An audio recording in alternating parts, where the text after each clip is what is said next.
Bismillahirrahmanirrahim. Assalamualaikum warahmatullahi wabarakatuh.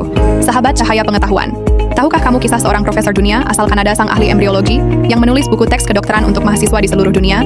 Ia menemukan bahwa apa yang ia teliti selama puluhan tahun ternyata sudah tertulis 1400 tahun yang lalu dalam Al-Quran. Inilah kisah nyata Profesor Kit Leon Moore, ilmuwan besar dari Kanada yang akhirnya beriman karena keajaiban wahyu Allah.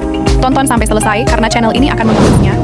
Dan ucapkan Bismillahirrahmanirrahim agar ilmu ini berkah dan bermanfaat bagi kamu. Dan silahkan klik subscribe, like, dan nyalakan notifikasi channel ini agar kamu selalu mendapatkan ilmu yang bermanfaat dari channel ini. Terima kasih. Kit Leon Moore adalah seorang pakar embriologi, ilmu yang mempelajari proses perkembangan janin manusia. Ia juga adalah seorang profesor di divisi anatomi di Fakultas Bedah di Universitas Toronto, Ontario, Kanada.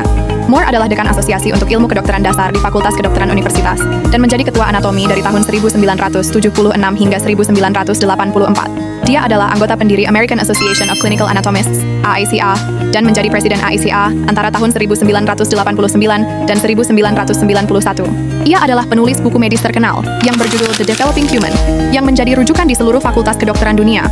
Pada suatu konferensi ilmiah di Arab Saudi pada tahun 1980-an, Profesor Moore diajak oleh para ilmuwan muslim untuk melihat ayat-ayat Al-Quran yang menjelaskan proses penciptaan manusia. Salah satunya adalah dalam surat Al-Mu'minun ayat 12-14. Allah berfirman, yang artinya, "Dan sesungguhnya kami telah menciptakan manusia dari suatu saripati yang berasal dari tanah, kemudian kami jadikan saripati itu air mani yang disimpan dalam tempat kokoh, yaitu rahim. Kemudian air mani itu kami jadikan segumpal darah, alaqah. Lalu segumpal darah itu kami jadikan segumpal daging, mudghah.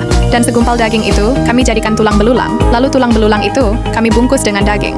Kemudian kami jadikan dia makhluk yang berbentuk lain.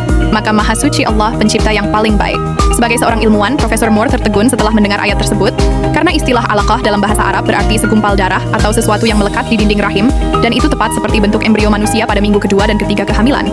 Lebih mengejutkan lagi, istilah mudghah berarti sesuatu seperti daging yang dikunyah, yang persis menggambarkan bentuk janin yang mulai membentuk tulang belakang dan otot.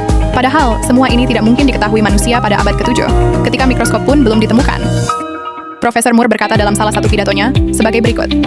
Deskripsi tahap-tahap perkembangan manusia dalam Al-Quran sangat akurat, bahkan lebih tepat daripada ilmu modern. Mustahil Nabi Muhammad mengetahuinya tanpa alat bantu sains.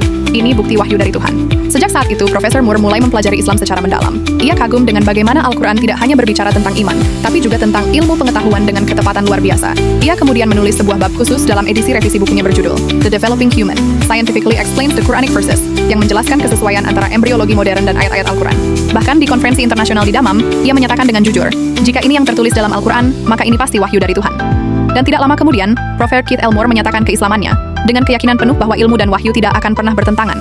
Semoga ilmu ini bermanfaat bagi kamu. Mari mengucapkan Alhamdulillahirobbilalamin. Wassalamualaikum warahmatullahi wabarakatuh.